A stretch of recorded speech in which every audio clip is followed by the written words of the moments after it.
Good morning ಸ್ನೇಹಿತರೆ, ಇವತ್ತಿನ ಬೆಳಗಿನ ಲಾಗಿಗೆ ಸ್ವಾಗತ. ಏನಪ್ಪ ಇವನು ವಾರ ಬತ್ತು ಅಂದರೆ ಎಲ್ಲೆಲ್ಲೂ ಹೋಗ್ತೀರ ಅಂತೀರಾ?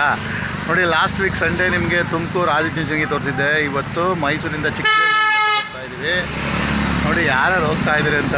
ಇವತ್ತು ಹೇಗಿರುತ್ತೆ ಎಂಟರ್ಟೈನ್ಮೆಂಟು, ಏನೇನು ಮಾಡಿದ್ವಿ ಇಲ್ಲಿ, ಈ ಚಿಕ್ಕದೇವಮ್ಮನ ಬೆಟ್ಟದಲ್ಲಿ ಏನೇನು ಆಚರಣೆಗಳು ಮಾಡಿದ್ವು, ಅಲ್ಲಿನ ವೈಶಿಷ್ಟ್ಯತೆಗಳೇನು, ಇದ್ರ ಬಗ್ಗೆ ಒಂದು ದೊಡ್ಡ ವಿಡಿಯೋ ಮಾಡ್ತೀನಿ.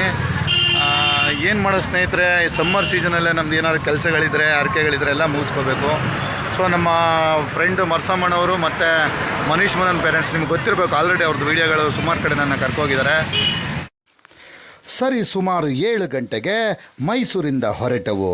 ನನ್ನ ಆಟೋದಲ್ಲಿ ಮನೀಶ್ ಮನನ್, ರಾಧಿಕಾ ಮತ್ತು ಅವರ ಅಮ್ಮ, ನನ್ನ 2 ಮಕ್ಕಳು ಮತ್ತು ನನ್ನ ಒಂದು ಹೆಂಡತಿ ಎಲ್ಲ ಸೇರಿ 8 ಜನ ಒಂದೇ ಗಾಡೀಲಿ ಪ್ರಯಾಣನ ಶುರು ಮಾಡಿದ್ವು. ಹಾಗಾದರೆ ಪ್ರಯಾಣದಲ್ಲಿ ನಡೆದ ಸ್ವಾರಸ್ಯಕರ ಘಟನೆಗಳೇನು, ಚಿಕ್ಕದೇವಮ್ಮನ ಬೆಟ್ಟದ ತಾಯಿಯ ನಿಗೂಢತೆಗಳೇನು, ನಮ್ಮ ಜೊತೆ ಬಂದಂಥ ನಮ್ಮ ಸ್ನೇಹಿತರು ತೀರಿಸಿದ ಹರಕೆಗಳು ಹೇಗಿತ್ತು, ಅಲ್ಲಿ ಅಡುಗೆ ಮಾಡಿ ಹೇಗೆ ಊಟ ಮಾಡಿದ್ವು, ಎಲ್ಲವನ್ನು ತಿಳಿಸ್ತೀನಿ. ನನ್ನ ಜೊತೆ ನೀವು ಪ್ರಯಾಣಿಸಿ ವೀಕ್ಷಕರೇ, ಹೇಗೂ ಉಂಟೆ. ಹೀಗೆ ಪ್ರಯಾಣ ಮಾಡ್ತಿರ್ಬೇಕಾದ್ರೆ ನನ್ನ ಆಟೋ ಹಿಂದೆ ಮನೀಶ್ ಅಪ್ಪ ಅಮ್ಮ ಬರ್ತಾಯಿದ್ರೆ, ನನ್ನ ಆಟೋ ಮುಂದೆ ಕಾರ್ಯಗ್ರಾಮದ ಮರುಸ್ವಾಮಿ ನಾಯಕರು ಮತ್ತು ಅವರ ಮಗಳು ಮುಂದೆ ಹೋಗ್ತಾಯಿದ್ರು. ಆಮೇಲೆ ಏನಾಯಿತು ನೀವೇ ನೋಡಿ.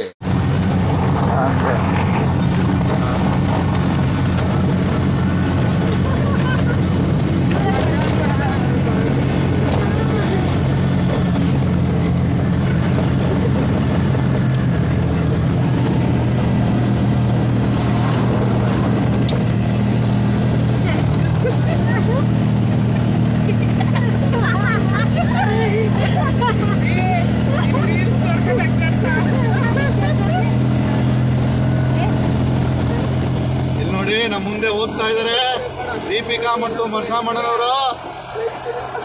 ನೋಡಿ, ಆಟೋನ ಸ್ಕೂಟ್ರು, ನೋಡಿ ನೋಡಿ ನೋಡಿ.